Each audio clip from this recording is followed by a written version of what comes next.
Good day, class. In this video, I will talk about the lesson 2 of chapter 2 of our core science, technology, and society. So chapter 2 talks about the philosophy of science and technology. And in our previous meeting, we talked about the lesson 1, which is scientific method. So lesson 2 is all about science knowledge, procedures, and epistemology. We only have two learning outcomes for this lesson.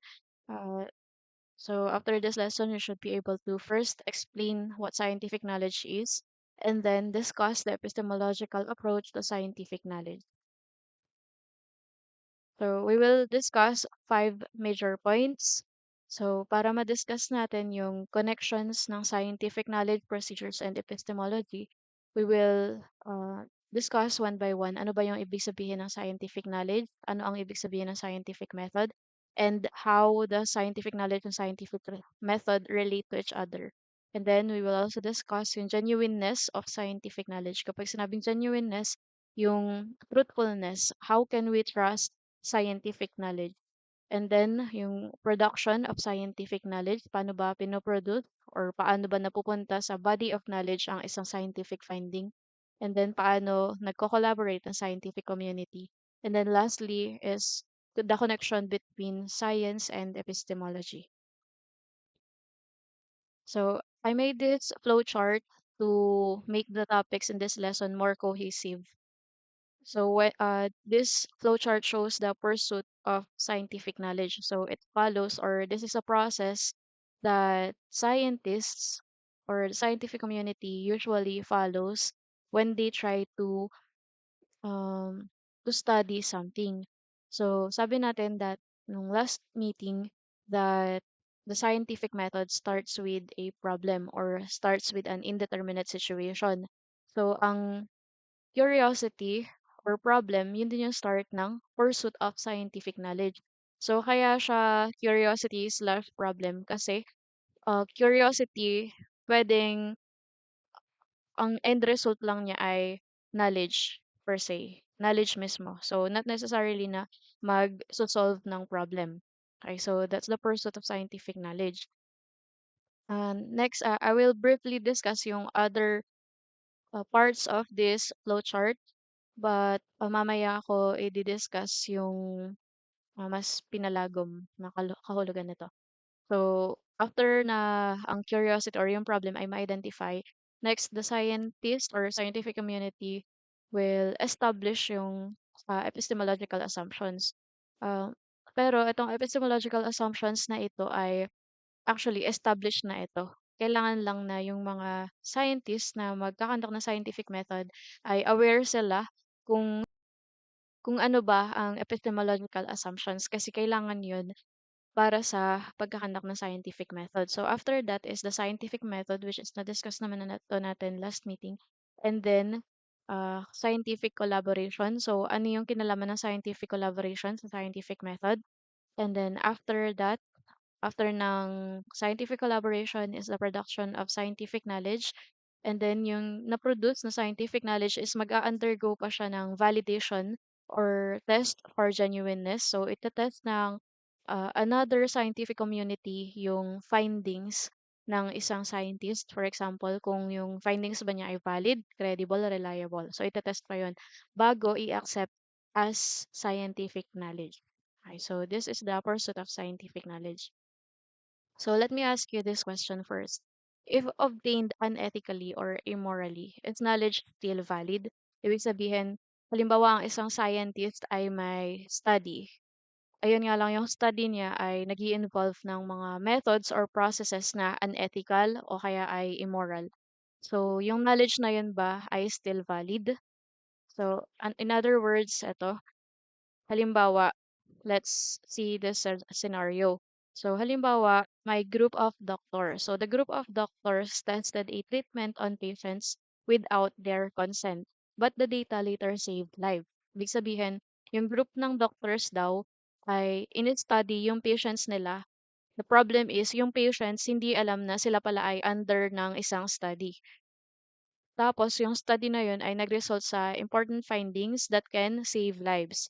So the question is, should the knowledge from this study be used? Why or why not? So this Q1 will serve as your recitation and attendance for this asynchronous class. So make sure to answer this question in the comment section below. Okay. Next, science, knowledge, procedures, and epistemology. Ito nga yung i-discuss natin. So, inulit ko lang. Ayan. So, balikan natin. Di ba nung last meeting, diniscuss ko yung philosophy of science. Sabi natin, pag sinabing philosophy of science, it is the study of the fundamental nature of knowledge. Kumbaga, yung knowledge mismo ay inaaral natin. Yung study of something ay ini-study natin. So, connected yun. So, ina-examine nito yung foundations, methods, and implications of science. So, for this lesson, ang main topic natin is how scientific knowledge is acquired and validated. So, let's start with the first point of this lesson, which is yung scientific knowledge and the scientific method. So, define muna natin, ano ba kapag sinabing scientific knowledge? So, sabi natin, demarcation between science and non-science is that science is falsifiable. Ibig sabihin, pwede tayo mag-present ng data which can serve as an evidence to either falsify, ibig sabihin i-reject ang isang scientific knowledge o kaya naman ay i-verify or i-support ang isang scientific knowledge. So, ang scientific knowledge again is verifiable. And also, ang scientific knowledge should be a product of systematic procedures, or in other words, ang scientific knowledge must be obtained through scientific inquiry or yung tinatawag natin na scientific method where scientific collaboration takes place. So, kapag ang isang scientific knowledge ay nag-undergo ng scientific method at ang scientific method ay nag include ng not just one scientist but a community of scientists, in other words, yung collaboration. So, we can say that yun na yung scientific knowledge. So, it is based on empirical evidence rather than mere opinion. So, that's the definition of scientific knowledge. Ngayon naman, ano naman yung sinasabi natin na scientific inquiry or scientific method? 'Di ba, na-discuss natin yung 8 steps dun sa scientific method in the lesson 1. So, in a nutshell, ang scientific method or scientific inquiry, it involves formulating hypothesis. So, sabi natin na hypothesis is an educated, ang hypothesis ay educated guess. So, mag-start yun sa hypothesis and then creating an experiment to test the hypothesis, and then collecting and analyzing data and drawing conclusion based on the experiment. So this is the scientific method in a nutshell. So how is scientific method related to scientific knowledge? Ang scientific knowledge is a product of scientific method. That's it. Next naman is yung scientific method and the knowledge's genuineness or genuineness of knowledge. So according kay Harold Lee noong 1943, sabi niya, it is justified for us to rely on the scientific method to guarantee that a certain knowledge or information is genuine. So sabi niya dito, kapag ang isang scientific knowledge ay nag-undergo or dumaan sa scientific method, which is nag-involve ng collaboration between scientists or scientific community, we can rest assured na yung scientific knowledge na yun ay genuine or totoo or trustworthy. So, dinagdag pa ni Lee na for a natural phenomenon to be explained, a scientist must first, una, carefully observe it under passively controlled condition or yung tinatawag natin na experimentation. So, pag daw tayo ay, or ang isang scientist ay mag-explain ng natural phenomena, dapat ay kaya niyang i-experiment. Ibig sabihin, yung controlled condition, kaya siya controlled condition kasi yung experimentation must be kayang i-replicate ng another scientist. Next naman, kapag yung experimentation na yun ay nagkaroon na ng conclusion or ng result or ng findings, the scientist can now make the generalizations that will be tested through additional observation. That's why sabi ko kanina, yung experiment must be replicable. Yung conditions niya is controlled, meaning halimbawa yung temperature of the setup is ganitong degree Celsius. o kaya naman yung area of the setup is ganitong squared meters. So, kailangan control yung condition so that the experiment can be replicated by another scientist or another researcher.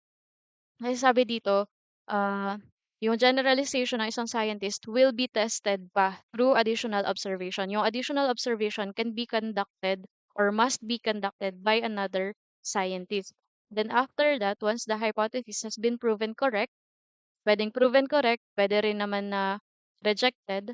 So after that, ma-o-organize na yung data into the systematic form of natural law and inclusive theory. Ibig sabihin, halimbawa, yung hypothesis is nag-undergo na ng several experimentation, not just by one scientist, but by a community of scientists. So that finding, halimbawa ay sa 1,000 replicated experimentations, similar yung findings. Okay, so pwede na siya na gawing theory o kaya naman ay natural law.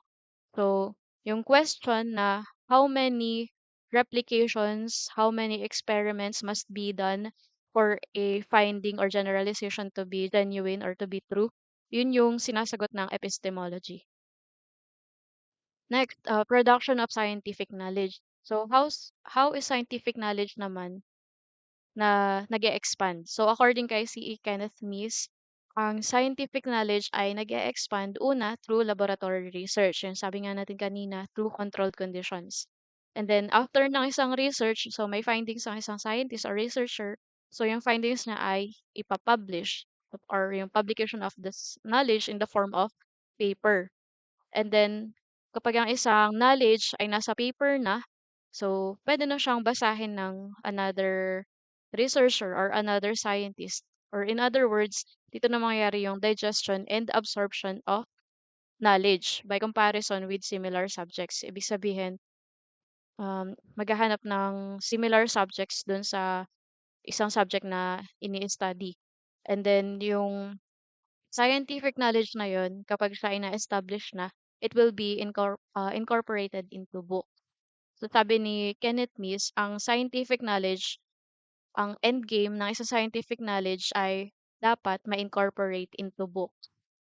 Okay, so ang isang example na sabi ni Meese ay dapat daw ang mga researcher ay merong monograph.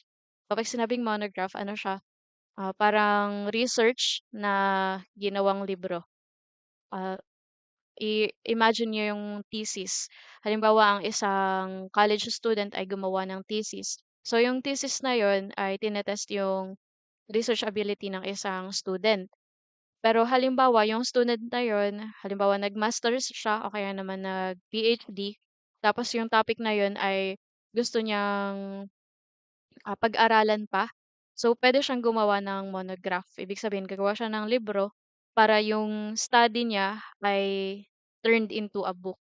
So, isang halimbawa ng monograph ay yung gawa ni Charles Darwin. Yung mga sinulat niya yung mga On the Origins of Species. Yun, halimbawa yun ng monograph. Another example is yung kay Marie Curie na radioactive substances. Yun. So, sabi ni Kenneth Meese, ang endgame ng scientific knowledge is for it to be incorporated into book. So that's how scientific knowledge is produced. So my question naman ako dito, another question which will serve as another recitation. So dalawa na yung uh, question na kailangan yung sagutin. Okay, this is question number 2. So should all scientific knowledge have practical application? Or in other words, ang pursuit ba of scientific knowledge, should it always have an application? Halimbawa, gusto kong i-study ang carbon dioxide.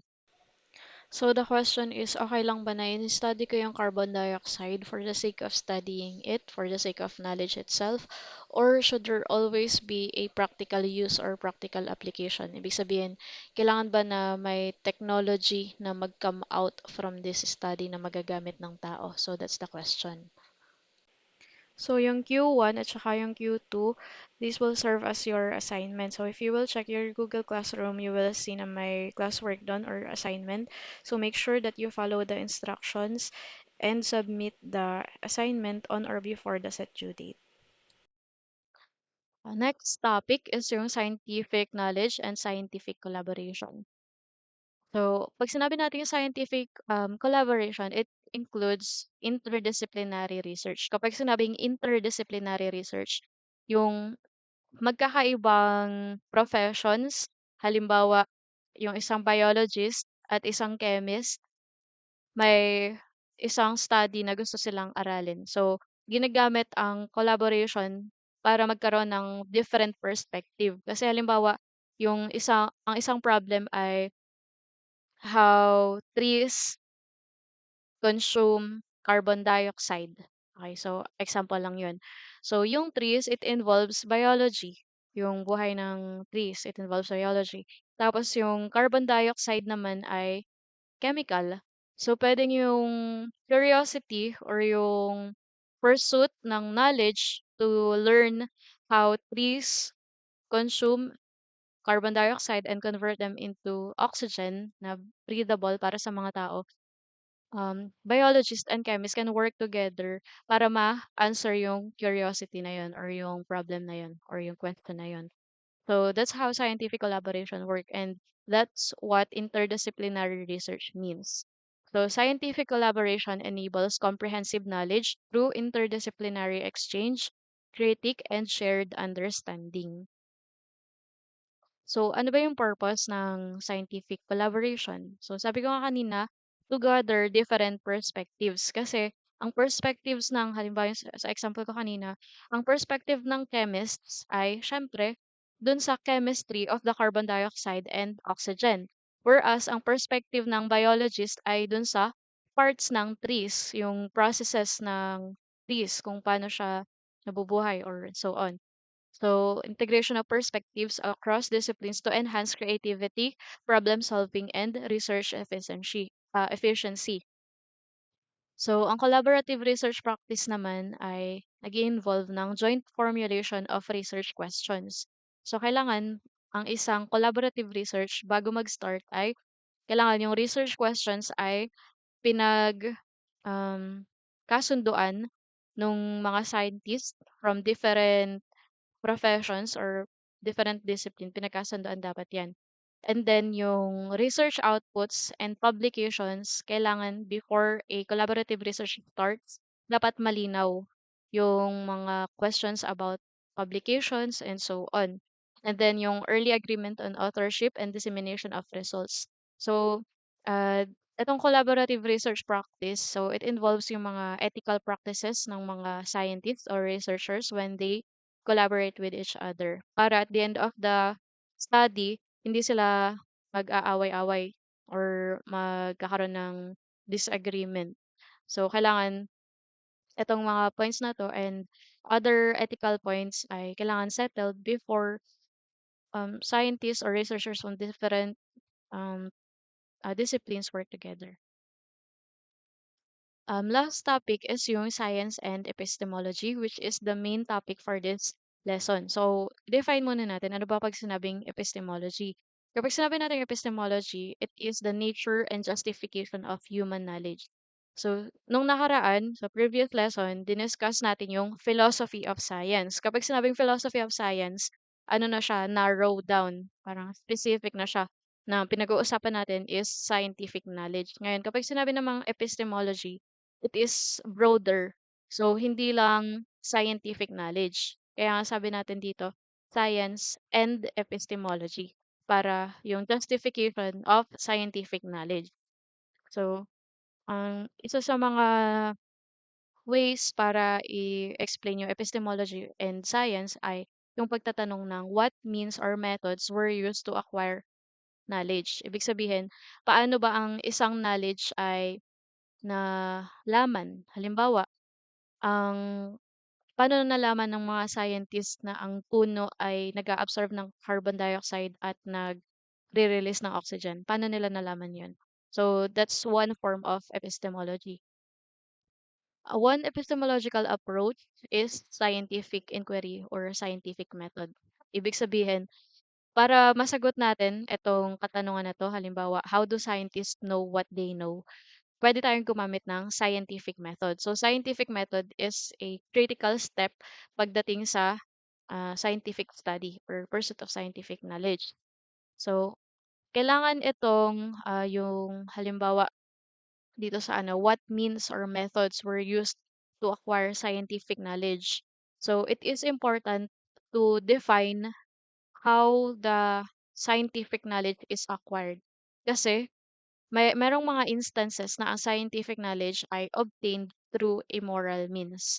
Yun nga yung sabi natin kanina dun sa question number 1 na sabi natin kanina, yung sa group of doctors na nag-conduct ng study without the consent of the patients. So, meron silang findings, meron silang scientific knowledge na na-produce, but the problem is they obtained it through immoral means.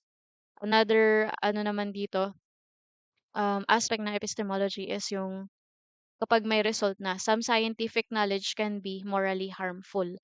Ano naman kapag sinabing morally harmful? Ibig sabihin, yung result, halimbawa yung group of scientists nag-conduct sila ng study, tapos nalaman nila or yung findings ng study nila ay harmful para sa isang community. So, ano yung, paano natin ititreat yung scientific knowledge na yun? Ah, yung halimbawa, human experiment siya o kaya naman social study.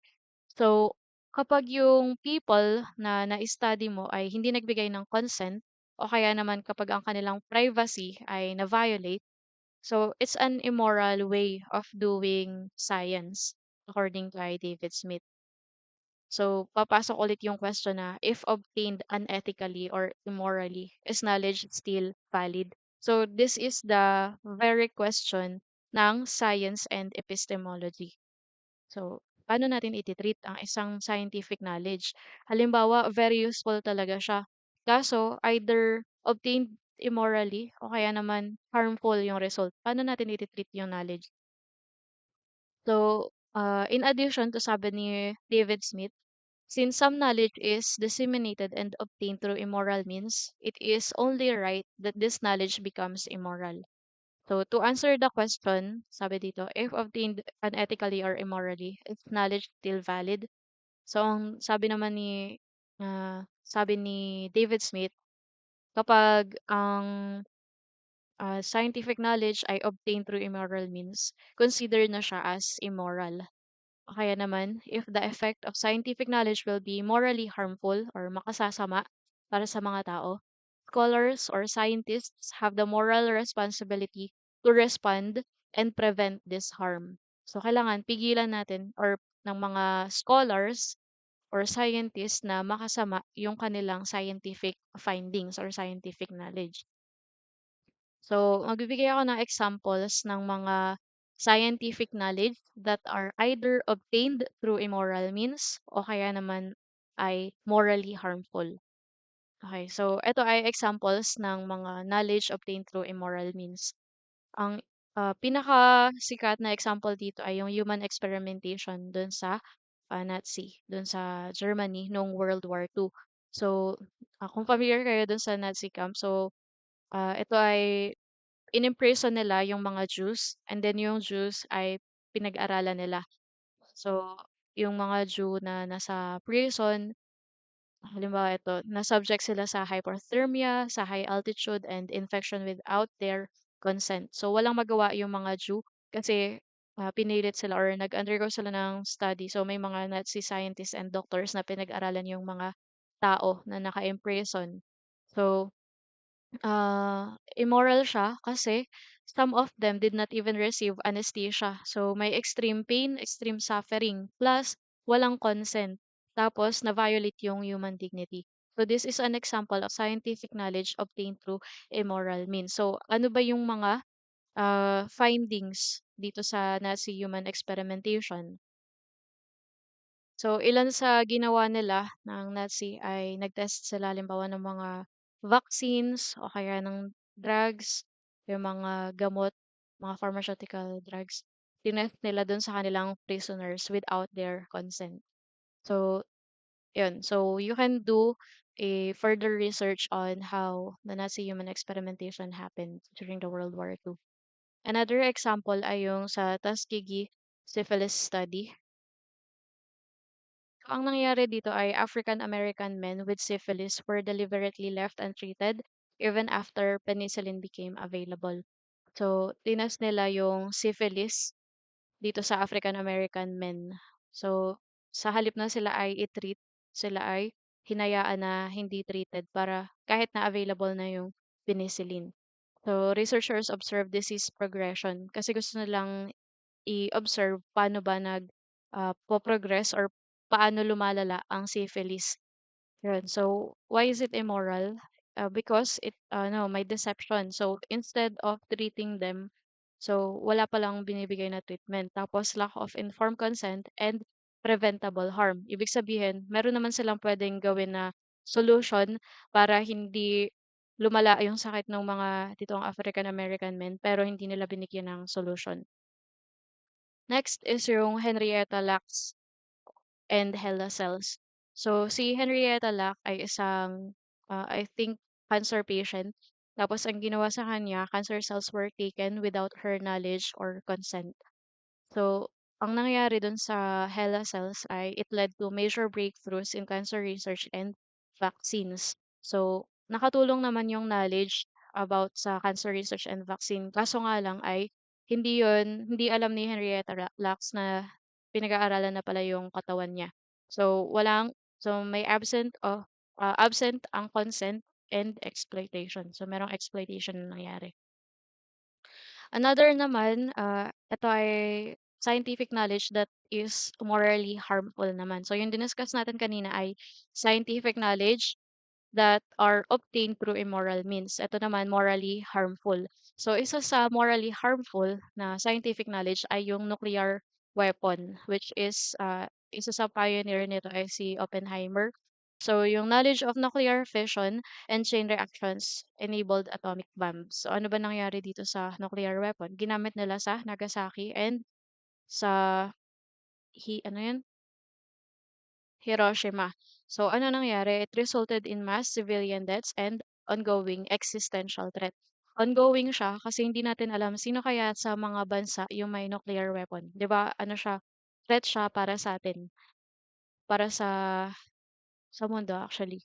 Especially kapag ano may mga disagreements, may mga banta ng war.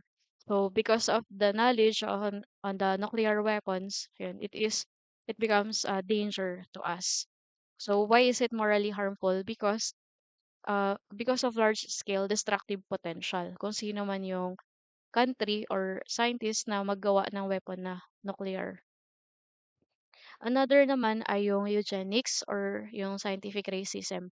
So, ang nangyayari dito, yung mga tao na sinasabi na inferior, halimbawa dito sa Philippines, 'di ba, ang sinasabi natin dito kapag maputi, kapag matangos, kapag matangkad, sila yung mga superior. Pero yun ay hindi hindi yun ano hindi siya acceptable na opinion. That's why morally harmful nga yung pinag-uusapan natin eh. Yun. So, ang nangyayari kasi dito ay pino-force yung mga tao na hindi pumapasa sa standard ng isang country. Halimbawa, many countries pass laws mandating the involuntary sterilization of those deemed genetically inferior. 'Di ba yung genes natin, yun yung nagpo-produce ng ating characteristic. Halimbawa, ang isang ah, tao ay kulot, kaya straight ang buhok, it's determined by his or her genetics. So, ang nangyayari dito sa genetics ay na-misuse ang genetics. Paano? Ang ginawa nila, involuntary sterilization. Ibig sabihin yung mga tao na hindi pumasa sa standard ng isang country ay nag-undergo ng sterilization or ginagawang baog para hindi na daw sila mag-reproduce ng another human being na genetically inferior. So, this is morally harmful, especially kasi it touches on freedom na. So, naapakan na yung freedom, human rights ng mga tao na nag-undergo ng involuntary sterilization. So, this is an example of a morally harmful scientific knowledge. Another and last example, which is very relevant sa atin today, especially with the improvements sa technology, is yung surveillance and behavioral prediction technologies. So, yung data science and psychology. minsan ginagamit sila for manipulation, social control. So magtataka kayo, bakit ginugol ko lang 'to, bakit nasa Facebook ko na? O kaya naman chinat ko lang 'to kay gan'to, sa friend ko, bakit biglang lumalabas na sa Facebook ko, lumalabas na sa Google ko? So, may nangyayari sa atin ngayon na surveillance and behavioral prediction. So, this is outside of our consent or siguro nandun 'yan sa consent sa Facebook, kaso ay ayun hindi lang tayo aware. So, yun. So, may erosion of privacy kasi paano natin masasabi na yung chinachat natin ay private messages pa rin. So, this is a morally harmful example of scientific knowledge. So, again, to discuss yung pursuit of scientific knowledge. So, again, it starts with curiosity and problem. So, not necessarily na ang start ay problem. So, sometimes, just mere curiosity. Gusto lang ng isang scientist na malaman yung isang bagay, ma-explain yung isang bagay. So, not always na may practical application. So next, after na ma-identify yung problem ay yung epistemological assumption. So tinatanong na nga natin dito, what counts as knowledge? Ibig sabihin, ang isang knowledge, paano natin masasabi na valid siya, credible, reliable, genuine? Paano natin masasabi? Next, what methods are acceptable? So yung mga scientific method, kagaya ng sa Nazi. So paano natin masasabi na yung scientific findings dun sa mga camp nila dun, paano natin gagamitin yung scientific knowledge na yun, eh galing yun sa immoral na experimentation. So that's some of the epistemological questions or and assumptions. So sabi natin kanina, before tayo mag-proceed sa scientific method, kailangan establish na yung epistemological assumption. So ang epistemological assumptions, these are uh, unspoken rules siya. So, sabi ko kanina, kapag ako ay may ipe-present na findings, kailangan backed by evidence. So, it's a common sense na. So, hindi na siya kailangang i-explain pa sa isang scientist. Dapat ay alam na niya yon. O kung hindi niya alam, dapat mag-research siya. Halimbawa, what are the ethical ways to do human experiments and so on. So, after that is the scientific method kung saan magagawa na ng experiments, observations, and itetest na yung hypothesis kung i-reject ba siya or i-accept. Kaya naman another purpose ng scientific method is to test the falsifiability or verifiability of one scientific knowledge. And next is yung scientific collaboration. So kapag sinabing scientific collaboration, it includes yung peer critic or yung interdisciplinary collaboration. Yung sabi nga natin kanina, yung scientists or researchers from another discipline ay magko-collaborate with each other for them to be able to create more solutions or another perspective para makita nila yung isang problem from another perspective. Next is yung production of scientific knowledge. Dito na pumapasok yung paggagawa ng paper once the scientific findings ay na-establish na by researchers or by scientists. So, ipoproduce na yung scientific knowledge through papers. So, yung mga nababasa nating journal articles online, o kaya naman yung mga theories and models yun. Ibig sabihin na-produce na yung scientific knowledge. So, after na ma-produce ang isang scientific knowledge, mag-undergo siya ng validation. Yung validation na ginagawa natin ay related sa scientific method. So, ibig sabihin nito ay yung scientific method na ginawa ng isang scientist, halimbawa sabihin natin na si scientist number one ay may scientific finding or scientific knowledge. So, yung scientific knowledge na yun ay na-produce na niya. So, scientific knowledge na yun. Pero bago siya i-accept as scientific knowledge or bago siya ilagay sa mga libro, kailangan yung another scientist, halimbawa sabihin natin si scientist number two, so uulitin niya yung um, study, yung experiment, kung ano man yung ginawa ni scientist number one, kailangan maulit niya yun para matest yung validity and genuine nung scientific knowledge. Kaya nga, important aspect ng scientific knowledge is its replicability or yung ability na maulit ng another scientist, another researcher yung scientific method or yung experiment. And then after the scientific knowledge is validated for its genuineness, so i-accept na siya sa body of knowledge. So that's the end game ng pursuit of scientific knowledge. So dun lang sa topic na yun. Kasi sabi nga, di ba nga ang pursuit of scientific knowledge is tuloy-tuloy yan. So, possible na yung newly accepted scientific knowledge, halimbawa, may gap. So, that can be a source of another problem or curiosity. So, in a way, this is a cycle. So, that's it for this lesson, lesson 2, chapter 2. So, for your activity, so this is a major requirement for this course. This will serve as your project. So, this is 5% of your final grade, an individual task that you have to do. So, ang task ninyo is to choose one scientific knowledge that is either obtained through immoral means or is morally harmful. So, kanina nagbigay ako ng mga scientific knowledge na obtained through immoral means o kaya naman ay morally harmful. So, pumili kayo ng isa, pwede na nanggaling dito sa diniscuss ko o kaya naman mag-research kayo ng sa inyo.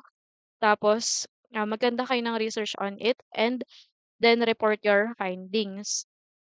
So, yung report ninyo ay PDF.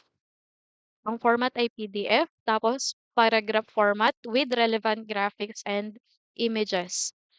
And then, isasubmit ninyo sa Google Classroom.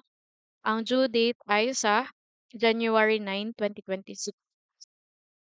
So, make sure lang na ang gagamitin yung references ay credible. So, hindi ano lang siya, mga post ng anyone sa Facebook, pero credible sources and minimum of 5 references. So, cite your references using APA format.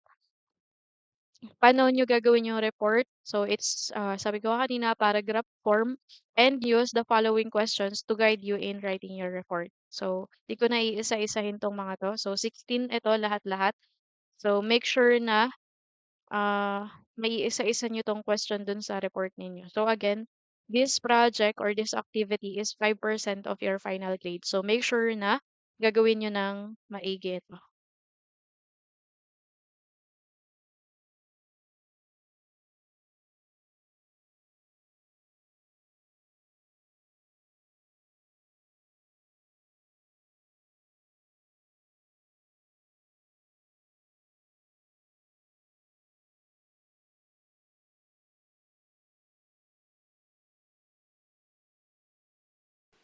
So that's it for this lesson and thank you.